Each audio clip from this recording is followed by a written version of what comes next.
You're listening to The World at 8 with Lynn Mozart.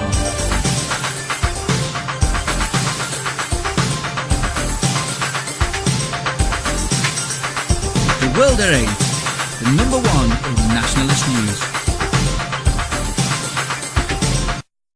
Highlights of the news today, Wednesday, 19th of March 2014. Islamic teacher who sexually abused girl 11 as he taught her the Koran, spared jail because his wife doesn't speak English. Al-Qaeda urges followers to bomb the Savoy. A £4 million Ugandan benefits cheat who claimed for 100 fake children demands asylum. David Cameron is right to employ immigrants who work hard and get on. Bulgarian security agency warns of increased terrorist risk. Hundreds of migrants storm Africa's Spanish enclave. Venetians no longer want to be part of Italy. Saudi preacher Fayan al-Ghamdi released after raping and killing his daughter because he doubted her virginity.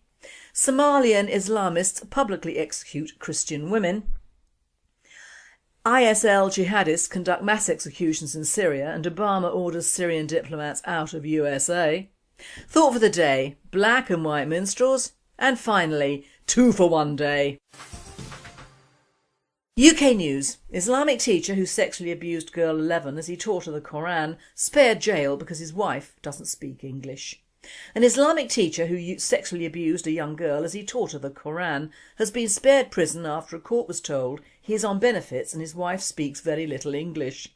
Suleiman Maknajaya, 40, repeatedly rubbed the 11-year-old's leg and even reached underneath the long folds of her prayer headscarf to squeeze her chest, whilst giving her and her 2 brothers private tuition in Arabic.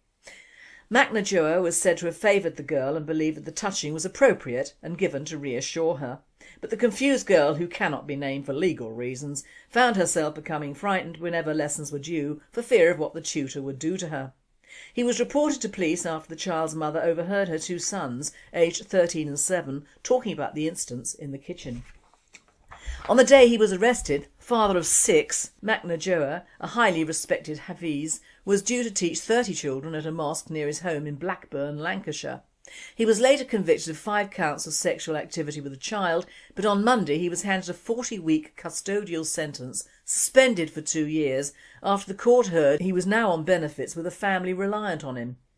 Maknajaya will be under supervision for 2 years and made subject of sexual offences prevention order for 10 years. He will also be on an adult barring list for 7 years. World at 8. What is wrong with this? Lack of deportation is what is wrong. Then we wouldn't have to keep his sodding family while he's in prison.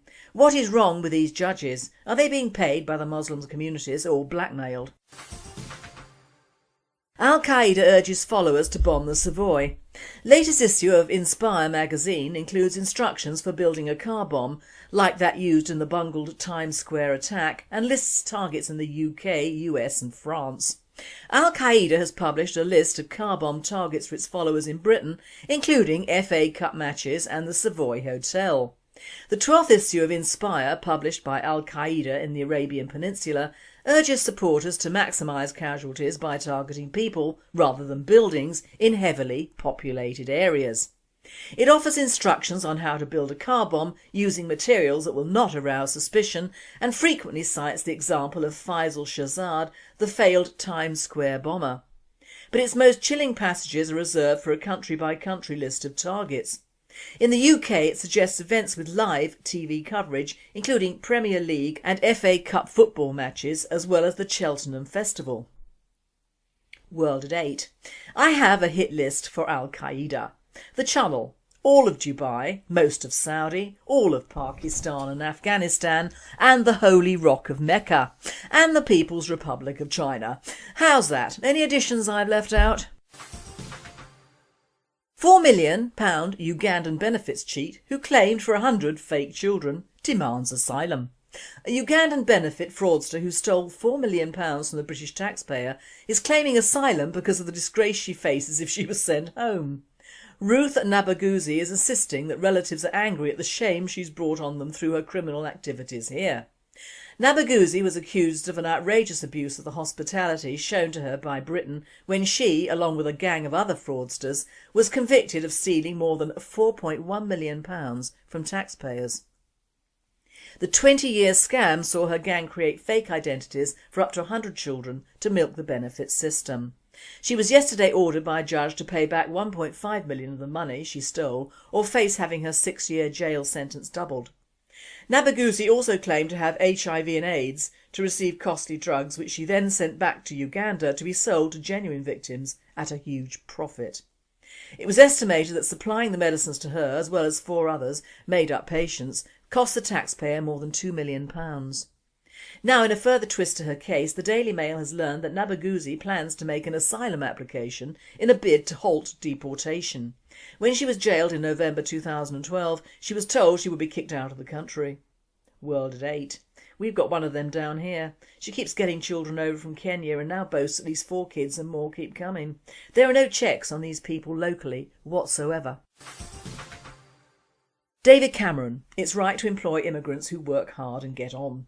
David Cameron robustly defends employment of Nepalese nanny and laughs off suggestions he helped her gain British citizenship with a joke at the expense of his cabinet. It's right for British people to employ immigrants as long as they want to work hard and get on, David Cameron has said. The Prime Minister launched a passionate defence of his decision to hire a Nepalese nanny a week after James Brokenshire, the Immigration Minister, blamed the middle class's demand for cheap foreign labour for fuelling migration. European news. Bulgarian security agency warns of increased terrorist risk. There's an increased risk of extremist and terrorist groups in Bulgaria, concluded a report of the State Agency for National Security, DANS, D-A-N-S. The agency has identified the considerable risks for national security but did not specify them. In 2013 it has investigated nearly 100,000 dubious people and has deported from Bulgaria 128 foreigners deemed dangerous for Bulgaria. World date. So what are they doing? Sending them here. Hundreds of migrants storm Africa's Spanish enclave. About 500 people forced their way into Spain's North African enclave of Melilla on Tuesday, Spanish officials said, the largest number to storm the border in almost a decade as increasing naval patrols discourage entry by sea. Making the most of dense fog to sneak up to the crossing and climb the high wire fence, a total of 1,100 people, according to Spanish figures, and about 600 according to Morocco, made a rush across the border throughout the night and morning. Nearly 300 were arrested and at least 28 were injured, the Moroccan Interior Ministry said. Thousands of migrants camped for months around Beni Sugar, from where the attempts were made on Tuesday. Many end up in continental Spain and either they stay there or travel throughout Europe. World Day probably looked like World War Z.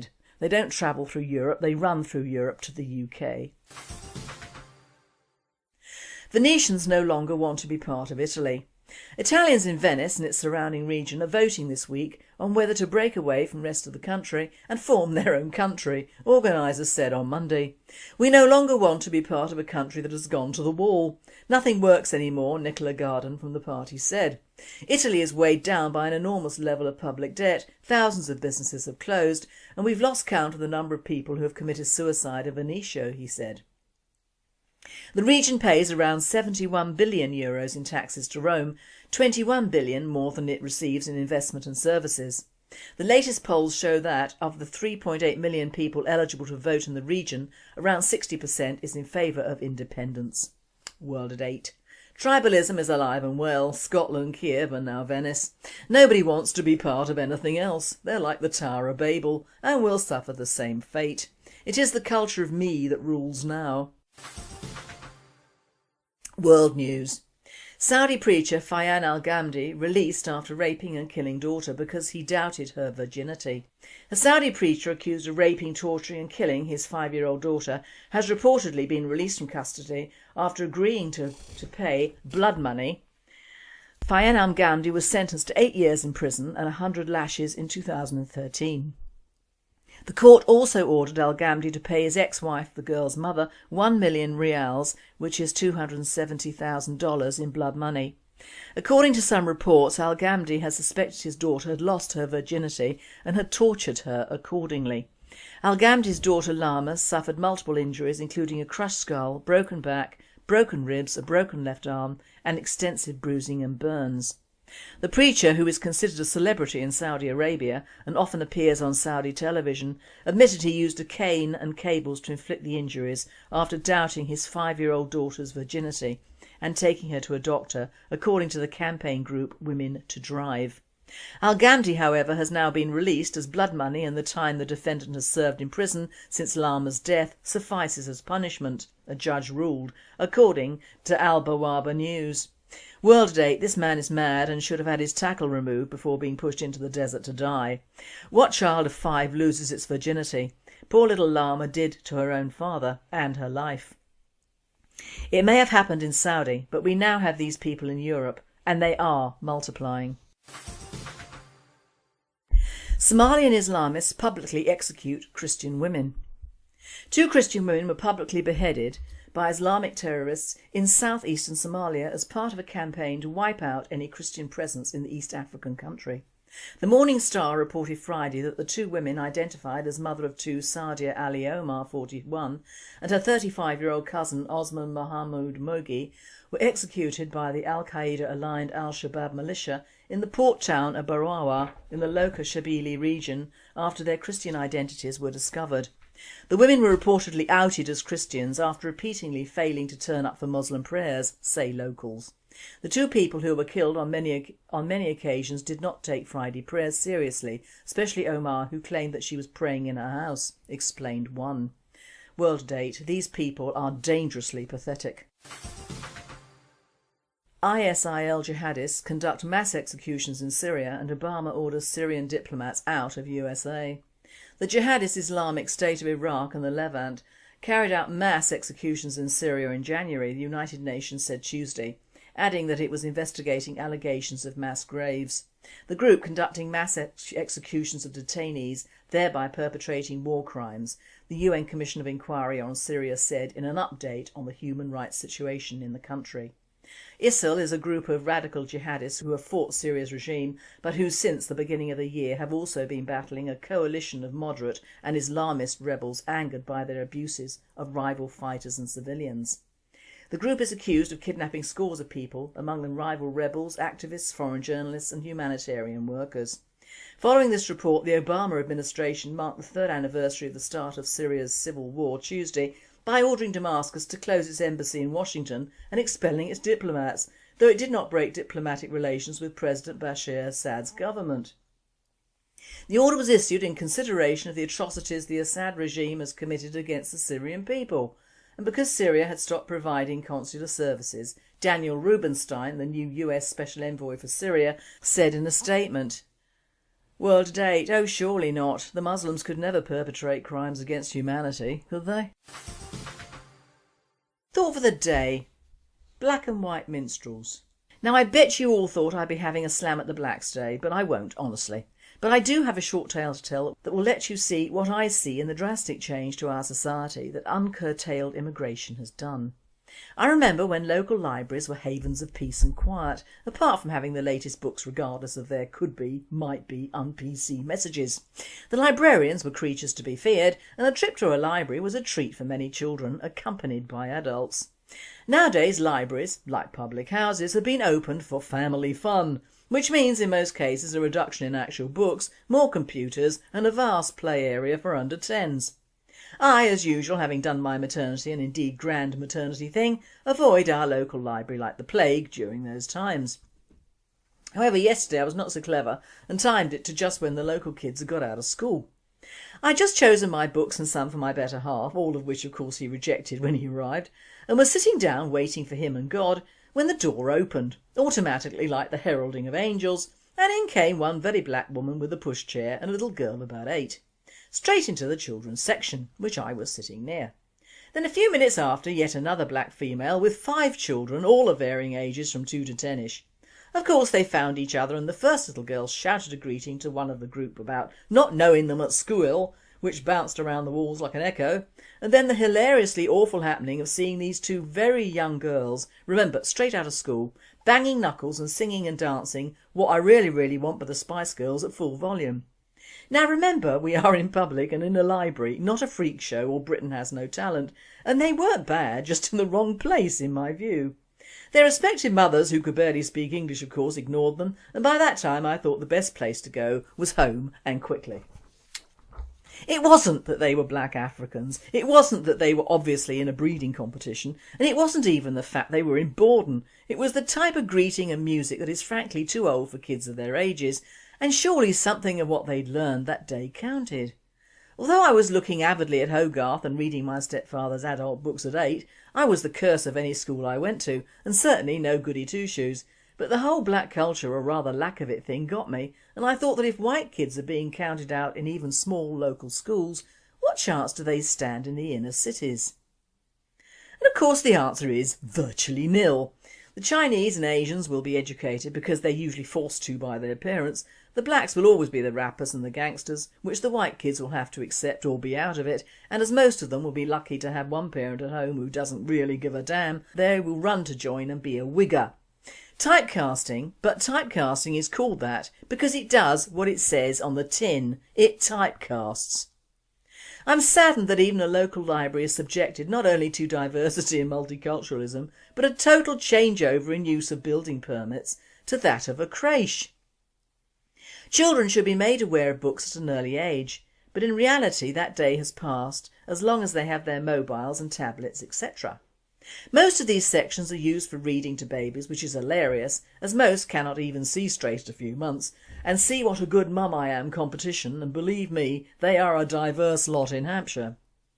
Now, although my childbearing days are thankfully far behind me, having myself sterilised at 36, I did rear children, and although a strict mother, we didn't have all the bump given out now about babies being forced to mix with others to socialise, which sounds like something out of the communist era, as does the child-minding business, which sounded like a money-maker from heaven for certain people. The idea of having many of these ideas take place in fairly public places as well is hilarious, and the sight of a mother clearly enjoying herself much more than her bewildered and shattered by the noise all around it baby is a sight all the do-gooders and child experts should see.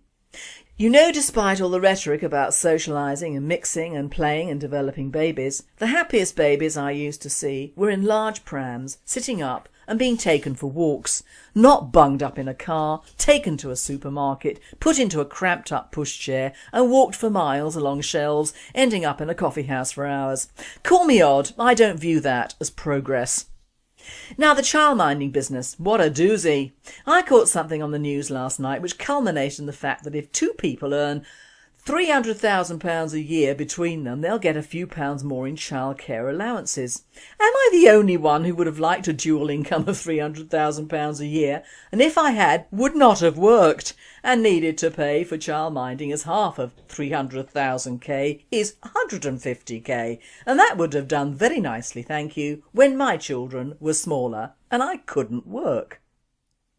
Why? Because I had to look after them and a husband and a home, and we couldn't afford for me to work even if I'd wanted to. Stay-at-home mums were the norm in the 60s and 70s, and childminding was not the professional and greedy business it is now. My advice, mums, stop working and paying other people to look after your child. If you have a man working in the home, husband or partner, then looking after your baby is more important than a holiday in Bali, isn't it? Looking at the news pictures, all the mums in the crèche were white, which says a lot, doesn't it? It is the white mums being forced out to work, either for greed or paying the extras on a larger home or whatever. It is personal to them, so I cannot comment. But suffice to say, most, if not all, Muslim mothers and a goodly proportion of immigrant mothers are home looking after and breeding more little Muslims and immigrants in this country. And you are working so hard to keep your head above water to get a small reduction on childcare, which you shouldn't need. Marxist mantra, women having to work like men, when stay-at-home mums work the hardest and for the least benefit to them and the state, but not to their children. Then we come to the white part of the black and white minstrels, the mother forced to steal her own baby from foster parents, otherwise it would be adopted. And she is being hunted by the plods, no less. It is strange in this country the social services people leave poor little children in homes obviously badly run and in need of care. They let Muslim mothers kill and torture and starve their children because of cultural differences. Polish immigrants can kill their kids, African converts can starve them, and Africans can use them in muti killings. But do you see social services advancing on them or taking away their children? No, you do not, but give them a lovely white baby girl and oh yes, they cannot wait to form a second-rate case and take the child away. Why, you may ask? It's simple. Little white babies are much easier to have adopted and raise the idea that social services are good people. They are not. They have thousands of half-caste and black babies for whom adopting is not always desirable and they're often not wanted. So these children remain on their books and are costing you and I money. If the people involved can get a white child, they will, and it will be adopted almost at once, in fact, to order. There are hundreds if not thousands of white couples wanting white babies, which is why they go to Europe in many cases for a white child. Now Ms Ball is a good mother, she loves her daughter and the fact the child's father is a violent man does not impact in reality.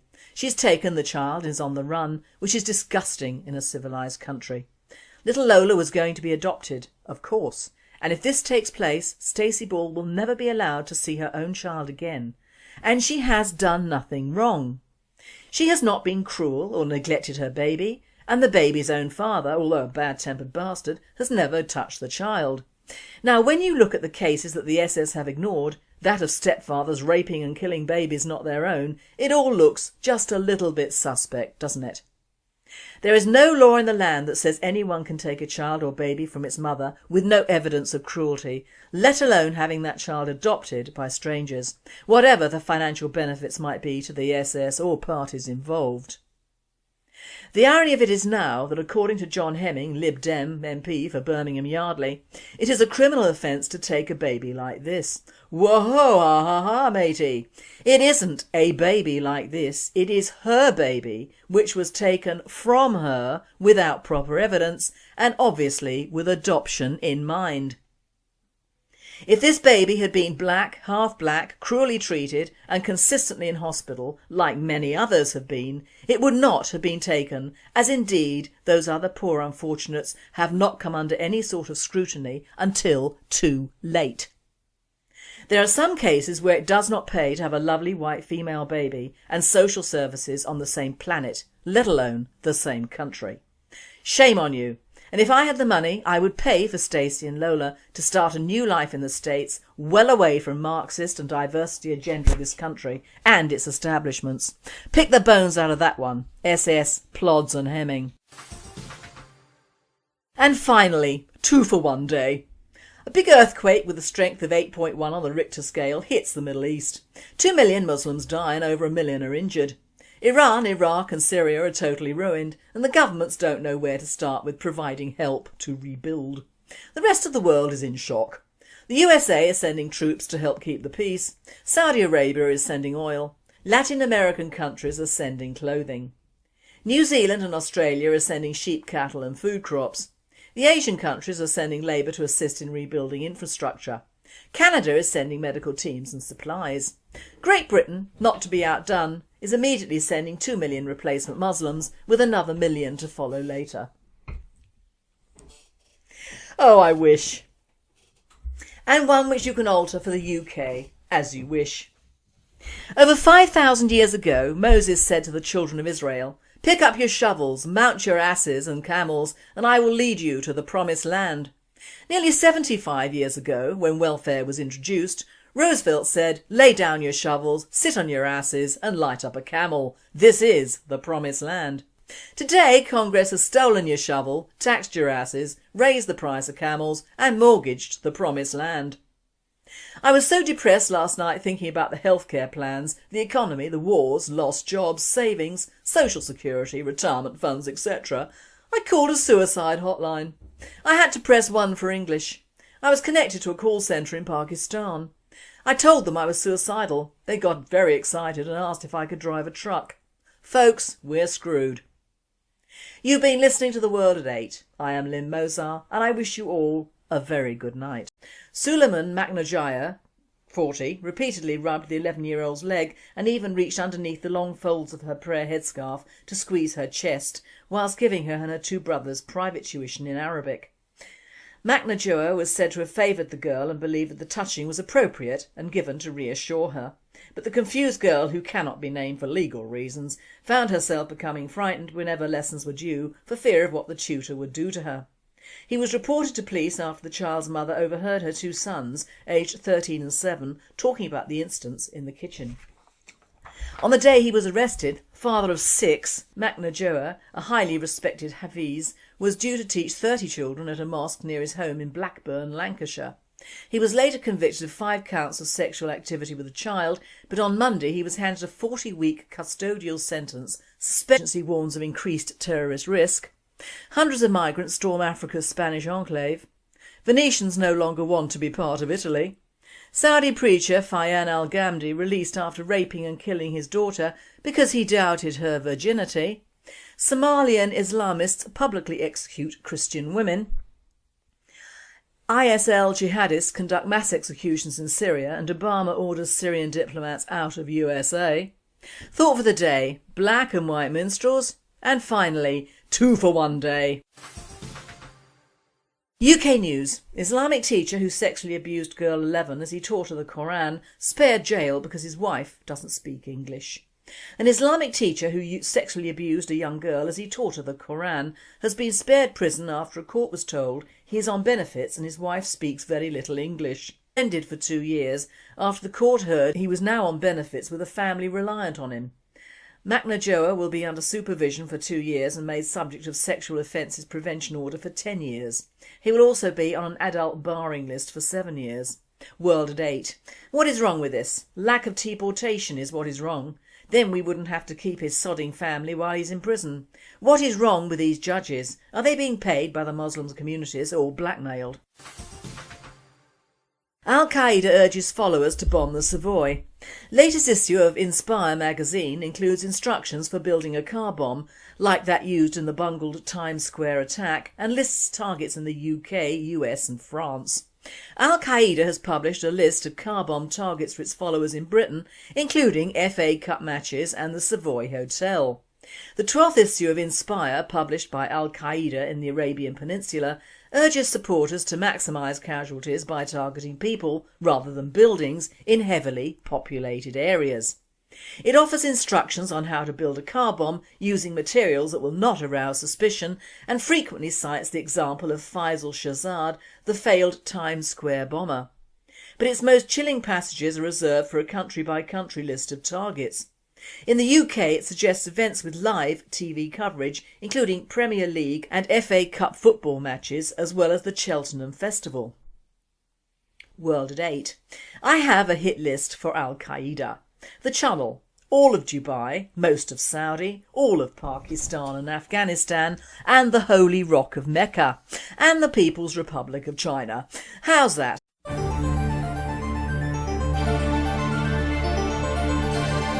You're listening to The World at 8 with Lynn Mozart.